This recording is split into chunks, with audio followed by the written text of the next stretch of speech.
आज हम डिस्कस करेंगे percentage composition and empirical formula and molecular formula. ठीक है ना।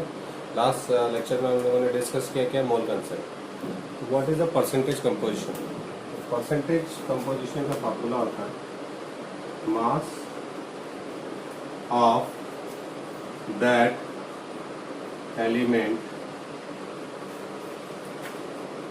इन compound divided by molar mass into 100। ठीक है, this is the formula percentage composition. इसका फार्मूला है percentage composition of that element. किसी भी एलिमेंट का अगर हम परसेंटेज कंपोजिशन निकाल रहे हैं तो उसका फार्मूला होता है mass of that element in compound divided by molar mass into 100। Clear. अगर समझिए फॉर एग्जांपल अगर हम देखें तो फॉर एग्जांपल अगर हम देख रहे हैं यहाँ पे, तो अगर हमने सपोज करो कि यहाँ पे लिया वाटर, क्या लिया हमने वाटर लिया, तो वाटर में क्या है हमारे पास दो कंपोनेंट है, एक है हाइड्रोजन, ठीक है, एक क्या है हाइड्रोजन है और दूसरा क्या है ऑक्सीजन है। आपको इसका परसेंटेज कंपोजिशन निकालना है। तो इसका जो मास है हम कंपाउंड में कितना है 2 ग्राम है सपोज करो, और इसका कितना है 16 ग्राम है। ठीक है ना। अब आपको इसका परसेंटेज कंपोजिशन निकालना है, तो हमारे पास परसेंटेज कंपोजिशन ऑफ हाइड्रोजन निकाल रहे हैं। किसका निकाल रहे हैं परसेंटेज कंपोजिशन ऑफ हाइड्रोजन। तो हाइड्रोजन का मास कितना है 2, ठीक है, डिवाइडेड बाय क्या है टोटल मास या मोलर मास। तो मोलर मास ऑफ वाटर कितना होता है 18 इंटू क्या हो गया 100। तो ये आपका आ गया परसेंटेज कंपोजिशन ऑफ हाइड्रोजन। ठीक है, सेम एज अब आप निकाल रहे हैं किसका percentage composition of oxygen. Oxygen का मास कितना है यहाँ पे 16 है। अब आप 16 से क्या करो 16 लीजिए, 16 को डिवाइड कर देंगे बाई 18 इंटू 100। तो ये है एक तरीका to calculate the percentage composition. ठीक है, सिंपल वे है, आपको कुछ करना नहीं है। एलिमेंट कंपाउंड लीजिए, कंपाउंड में उस पर्टिकुलर एलिमेंट का मास लीजिए, उसको डिवाइड करिए by the total mass into 100 will get the percentage composition of that element in the compound. Take another example, और एक एग्जाम्पल लेते हैं हम लोग।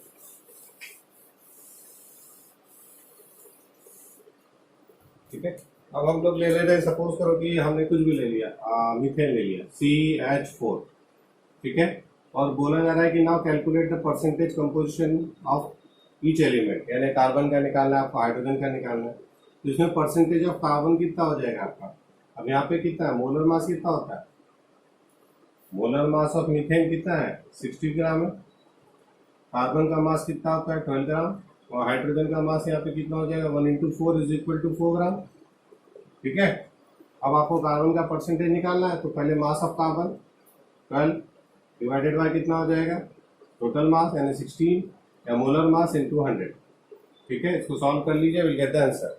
तो 4 जा 16, 4 3 जा 12, 25, तो ये आ गया आपका 75%। ठीक है, और अब आपको निकालना क्या है percentage of hydrogen in CH4। तो दो तरीके, या तो आप क्या करो डायरेक्ट 100 माइनस 75, तो कितना आ गया आपका 25%, और ऐसे भी निकाल सकते हैं हम लोग। या दूसरा तरीका है कि वो फिर वही परसेंटेज ऑफ हाइड्रोजन आप क्या करोगे mass of hydrogen divided by total mass यानी मोलर मास इनटू 100। तो आपका कितना आ जाएगा 4 4 जा 16, और ये आ गया आपका 25%। ठीक है, तो ये दोनों तरीके हैं जिससे आप क्या निकाले सिंपल सा परसेंटेज कंपोजिशन निकालने का तरीका है। आपको बस मोलर मास पता करना है, लिख निकालो मोलर मास निकालो, उस पर्टिकुलर एलिमेंट का मास निकालो and divide it, will get the percentage composition of the element. ये हो गया percentage composition.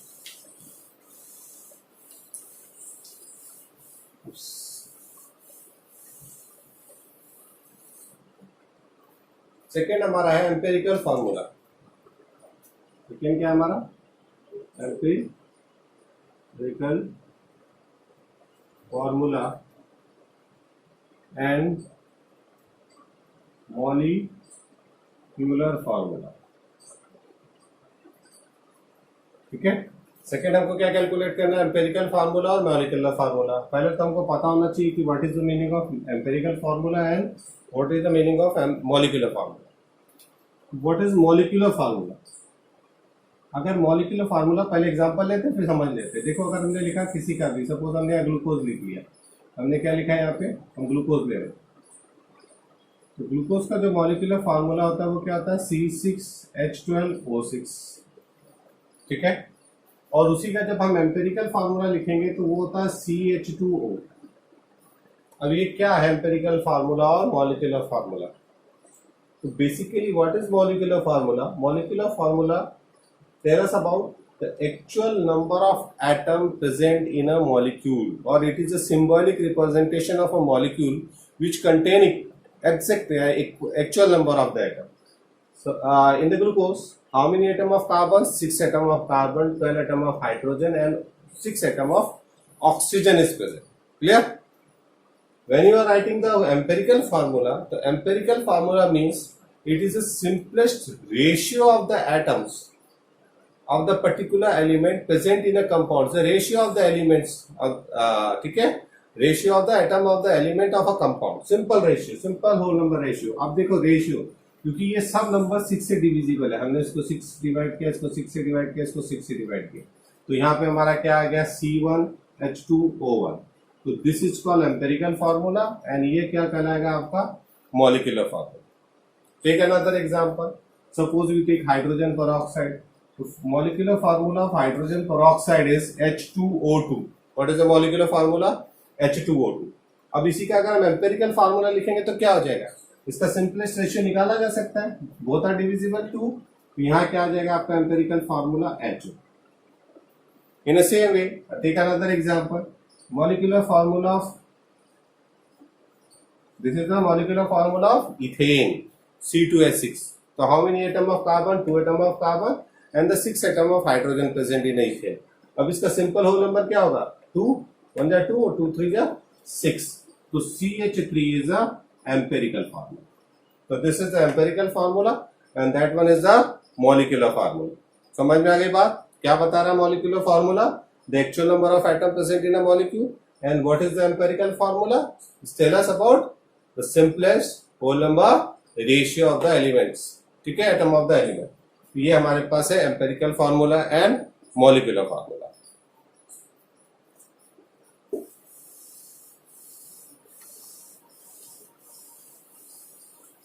Now what is the relation between the empirical formula and the molecular formula? तो जो आपका एम्पेरिकल फार्मूला होता है, आप देखो molecular formula is equal to होता है n इंटू एम्पेरिकल फार्मूला। क्या होता है, molecular formula is equal to n into empirical formula. अब देखो जैसे ग्लूकोज है, अब हमने ग्लूकोज के लिए लिखा है, अगर molecular formula is equal to n upon n into empirical formula. अब n कहां से आया, तो n निकालने का फार्मूला होता है मोलर मास या आपका मॉलिक्यूलर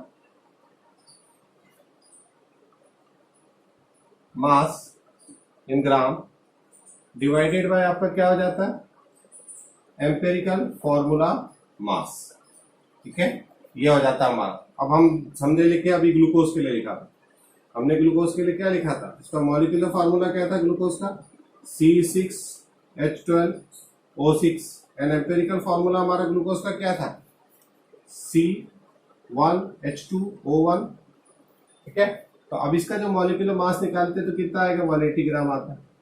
इसका निकाल लो, 12 प्लस 2 कितना हो जाएगा, 14, 14 प्लस 16 कितना होगा, 30 ग्राम, ठीक है।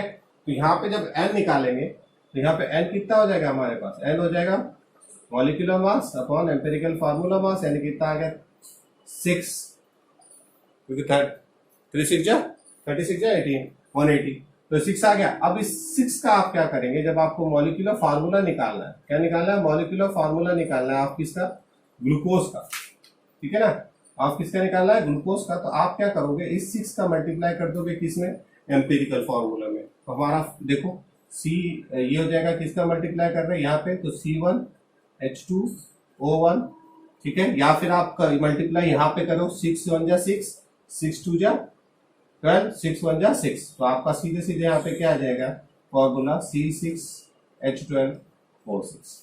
आगे बात समझ में? तो आपको जब भी करना होता है तो आपको ध्यान रखना है कि क्या फार्मूला हमारे पास, molecular formula is equal to n into empirical formula. अभी हमने ग्लूकोज के लिए निकाला मॉलिक्यूलर फार्मूला, मैं फिर से लिख देता हूँ ऑफ ग्लूकोज, नीचे नहीं लिखा होगा तो क्या हो जाएगा, n इंटू C1H2O1, तो ये क्या हो जाएगा इक्वल टू, यहाँ पे n की जगह पे क्या आ जाएगा 6 आ जाएगा, तो ये हो जाएगा C6H12O6। ठीक है, आप और दूसरा एग्जाम्पल ले सकते हैं।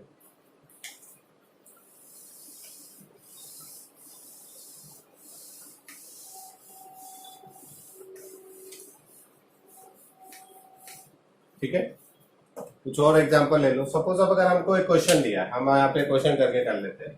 हमें दिया हाइड्रोजन पेरोक्साइड, क्या दिया, हाइड्रोजन पेरोक्साइड दिया। ठीक है, हमें दिया है द मॉलिक्यूलर फार्मूला, आपको निकालना है, calculate molecular formula of hydrogen peroxide. किसका निकालना है आपको, हाइड्रोजन पेरोक्साइड, है ना, ये आपको निकालना है। और आपको उसका एम्पेरिकल फार्मूला मास दिया है। ठीक है, कैलकुलेट क्या करना है, molecular formula of hydrogen peroxide, और गिवन है आपको, सपोज करो गिवन है क्या, empirical formula of hydrogen peroxide.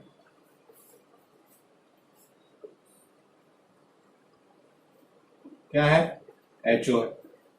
ठीक है, ये आपको दिया हुआ, एंड साथ में क्या दिया है, मॉलिक्यूलर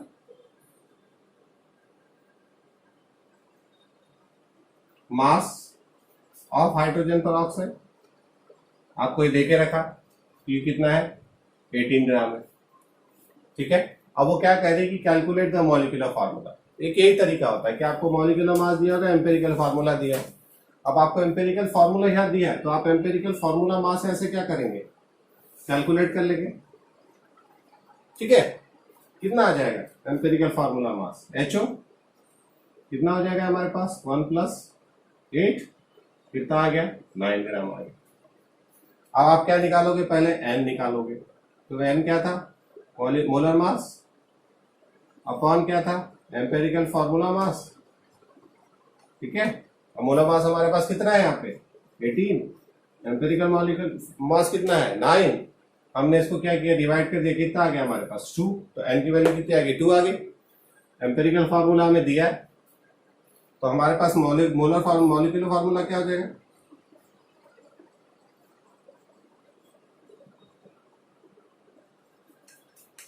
क्या हो जाएगा molecular formula, n into, n की जगह पे n इंटू क्या हो जाएगा HO।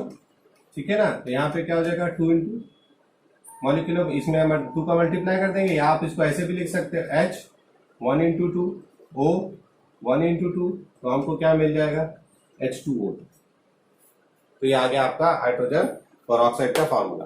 ठीक है, तो ये आप ध्यान रखिए कि आपको जब भी क्वेश्चन दिया होगा, तो उस क्वेश्चन में आपको क्या दिया होगा, मॉलिक्यूलर मास दिया होगा या मोलर मास दिया होगा, एम्पेरिकल फार्मूला दिया होगा या एम्पेरिकल फार्मूला मास दिया होगा, और पूछा जाता है कैलकुलेट द मोलर मास या molecular formula, calculate molecular formula. ठीक है, आगे बात समझ में। एक और देखो, एक और तरीका है जिससे क्वेश्चन पूछा जाता है।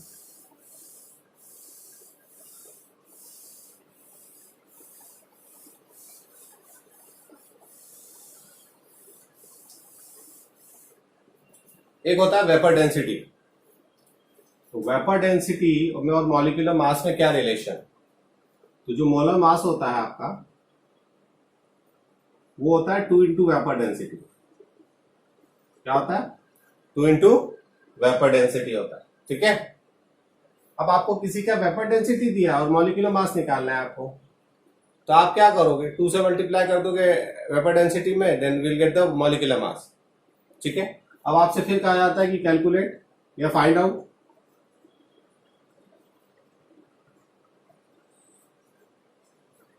Molecular formula of, suppose glucose ही ले लेते हैं,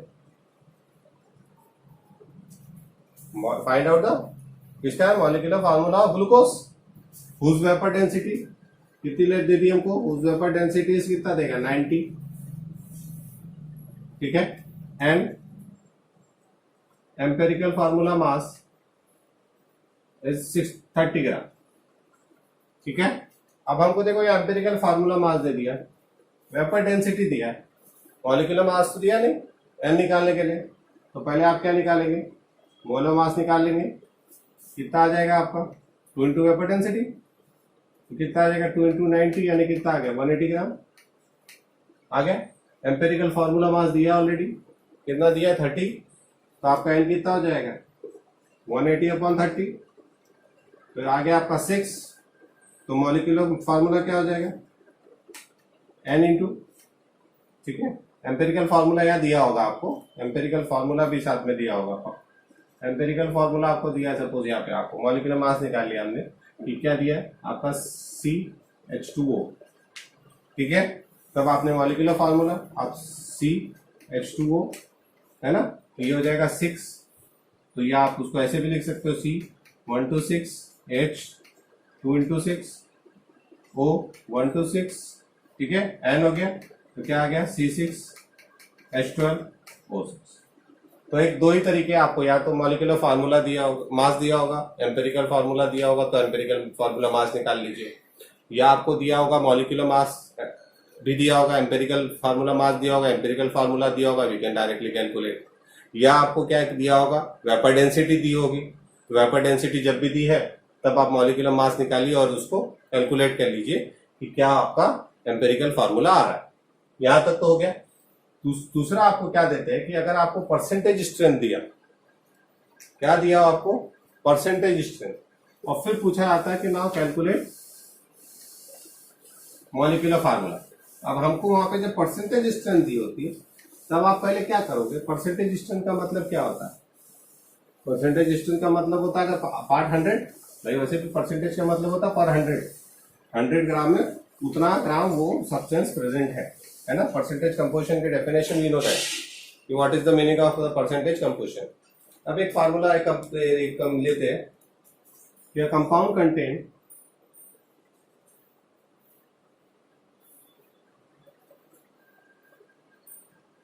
ठीक है, कंपाउंड कंटेन्स हाइड्रोजन 4.07%, हाइड्रोजन कितना दिया 4.07%, उसके बाद आपको दिया 24.27% कार्बन, कार्बन 24.27%, एंड साथ में दिया है क्लोरीन 71.65%, क्लोरीन दिया है कितना 71.65%, ठीक है, is a given value. And the molar mass is also given, कितना दिया हमको 98.96, और कह रहे कि calculate empirical formula and molecular formula. अब आपको दोनों चीज निकालनी है, एम्पेरिकल फार्मूला भी निकालना, साथ में क्या निकालना है मॉलिक्यूलर फार्मूला भी निकालना, और आपको ये तीन चीजें यहाँ पे इन्होंने दे के रखी है, ठीक है। अब ऐसे में आप क्या करते हैं कि तरीका तो ये होता है कि now firstly you have to calculate the mole step by step, then calculate the molar ratio.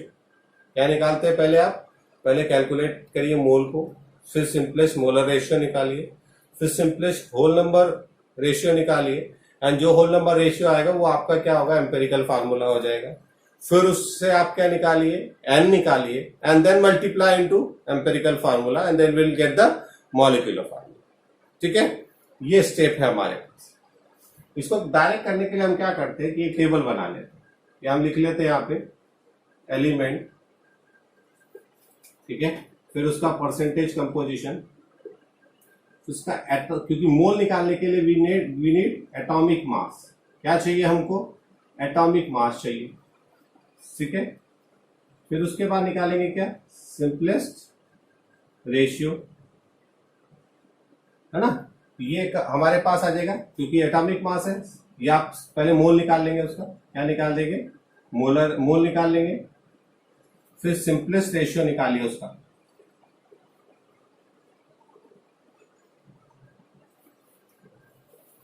ठीक है। क्या निकाल लीजिए सिंपलेस्ट रेशियो, फिर क्या निकाल लीजिए सिंपलेस्ट होल नंबर रेशियो।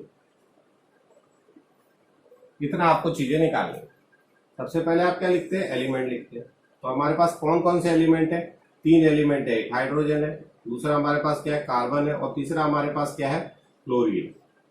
फिर उसका हम क्या लिखते हैं, परसेंटेज कंपोजिशन लिखते हैं। कितना कितना परसेंटेज कंपोजिशन दिया है, 4.07 दिया है। फिर कितना दिया है, 24.27 दिया है। फिर कितना दिया आपको, 71.65 दिया है। ठीक है, फिर उसका एटॉमिक मास लिखते हैं। इसका कितना हो गया 1, इसका कितना हो गया 12, और इसका कितना आ जाएगा, कितना होता है 35.5।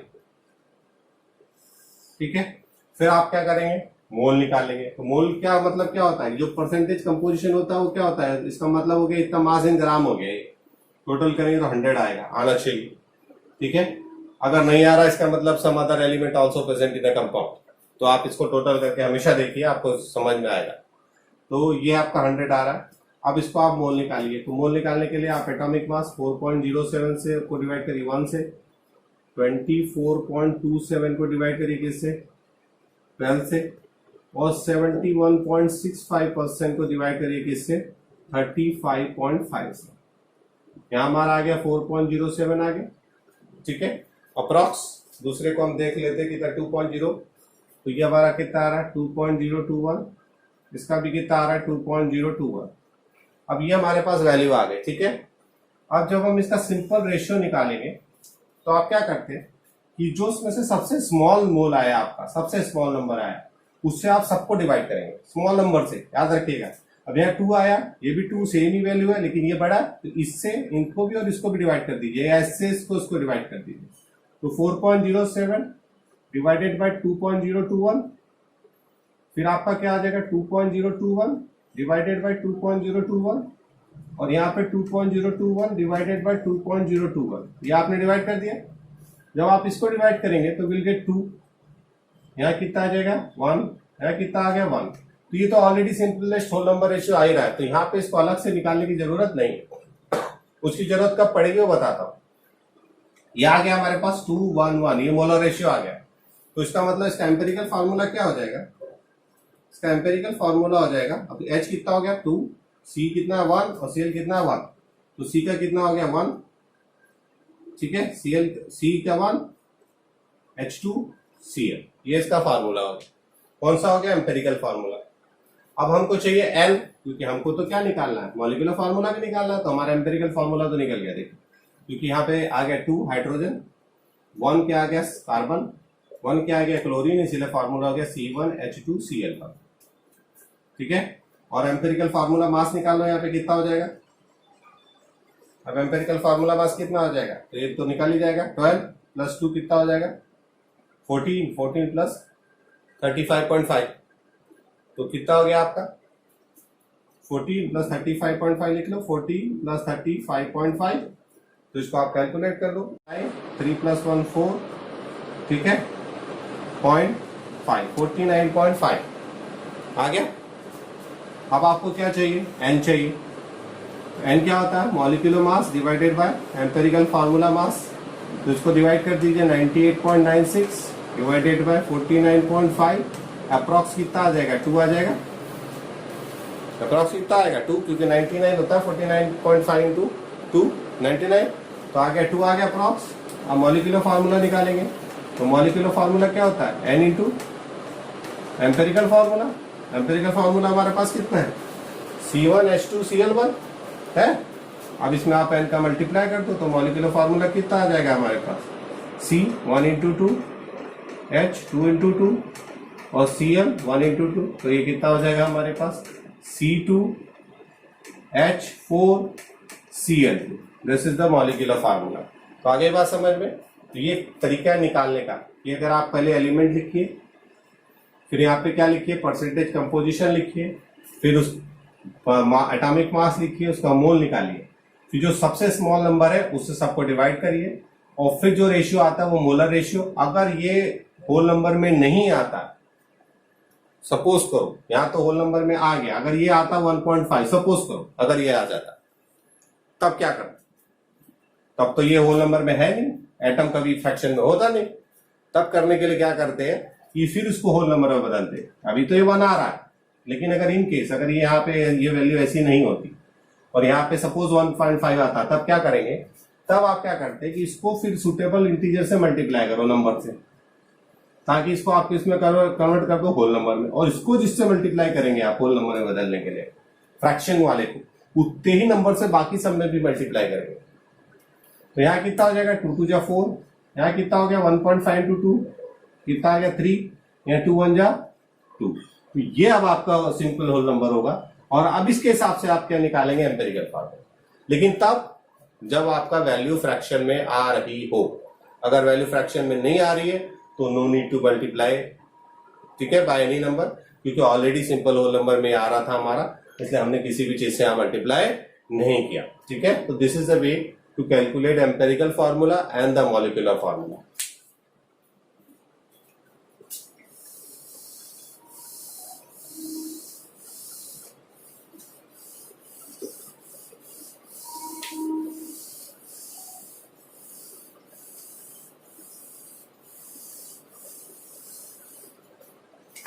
चलिए एक और क्वेश्चन देखते हैं हम लोग। क्वेश्चन है एम्पिरिकल फॉर्मूला निकालना है हमको। Determine the empirical formula. क्या है? Determine the empirical formula of an oxide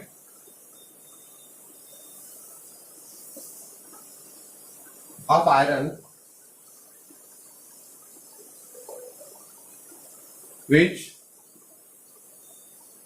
has 69.9% iron and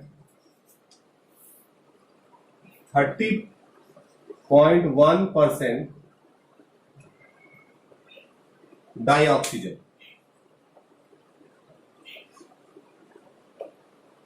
30.1% dioxygen by mass।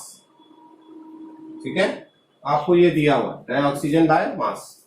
ठीक है, ये आपको दोनों वैल्यू दी है। अब आपको निकालना यहाँ पे क्या है, empirical formula and the molecular formula. करने का तरीका वही है, पहले आप एलिमेंट लिखिए। तो हमारे पास 2 एलिमेंट लिखा हमने। ठीक है, कितना आ जाएगा यहाँ पे एलिमेंट, कौन कौन सा हमारे पास, आयरन है और दूसरा क्या है, ऑक्सीजन है। फिर उसके बाद हम क्या लिखेंगे, उसका परसेंटेज स्ट्रेंथ कितना है इसका 69.9, और इसका कितना आ गया हमारे पास 30.1। फिर उसका क्या लिखेंगे, एटॉमिक मास। यहाँ कितना आ जाएगा एटॉमिक मास 56 इसका होता है, और इसका कितना होता है 16 होता है। ठीक है, इसका उसके बाद क्या निकालेंगे हम, मोलर रेशियो निकाल लीजिए या मोल निकाल लीजिए। ठीक है, सीधे लिखिए मोलर रेशियो निकाल रहे हो। तो अब कितना आ जाएगा आपका 69.9 अपॉन 56, और इधर कितना हो जाएगा 30.1 अपॉन 16। ठीक है, इसको डिवाइड कर लीजिए, इसको डिवाइड करके देखिए कितना आता है। तो अराउंड कितना आना चाहिए, ये आएगा 1 करके देख लेते हैं। 69 9 56 कितना बचा 3 1 39, तो आ जाएगा 1.2 है ना। इसका आ जाएगा 1.2, तो आगे 112, फिर 9 में से 2 क्या, तो कितना बचा 7 2 27, फिर आ जाएगा 270। तो मान लेते हैं 1.2 आ रहा है इसका। कितना आ रहा है इसका 1.2 आ रहा है। और इसका कितना आ जाएगा, इसका आ जाएगा 1, इसको ले लो 301, तो ये आ गया 16। कितना बचा आपका 40 141 यानी 16 कितने बार बजाएगा,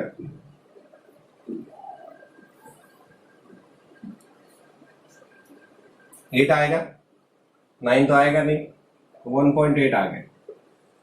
कितना आ गया ये 1.8, या 1 अप्रॉक्स 9 भी आ जाएगा। ठीक है ना, तो 16 9 जा 144 होता है।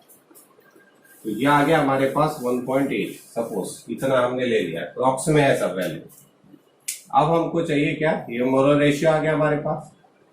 अब ये फिर इसमें से हम क्या करेंगे, सिंपल मोलर रेशियो निकालेंगे। ठीक है, अब सिंपल मोलर रेशियो निकालेंगे तो हमने क्या कहा था, जो सबसे छोटी वैल्यू उससे बड़ी वैल्यू को डिवाइड कर देंगे दोनों को। तो हम 1.2 डिवाइडेड बाय 1.2 और 1.8 डिवाइडेड बाय 1.2, इसको जब हम काटेंगे तो कितना आ गया 1 आ गया, लेकिन ये कितना आएगा 1.5 आ गया, अभी आ गया फ्रैक्शन में, तो फ्रैक्शन में आ गया, तो अब ये तो हमारे काम करनी है, तो हम निकालते हैं फिर क्या, सिंपलेस्ट होल नंबर रेशियो। अब ये निकालने के लिए क्या करेंगे, आप सुटेबल नंबर से मल्टीप्लाई करो, तो 1.5 को अगर होल नंबर में बदलना है तो सीधी बात है 2 से मल्टीप्लाई करेंगे तो 3 आ जाएगा, तो इसमें हम मल्टीप्लाई करेंगे इसे 2 से, इसमें कर दिया 2 से, कितना आ गया 2, और ये कितना आ गया 3। तो अब हमारे पास रेशियो मिल गया आयरन और ऑक्सीजन का कितना है 2 and 3। तो हमारे पास एम्पेरिकल फॉर्मूला यहाँ पे कितना हो जाएगा, अब Fe का कितना हो गया 2 और ऑक्सीजन का कितना है 3, तो हमारा एम्पेरिकल फॉर्मूला हो गया Fe2O3।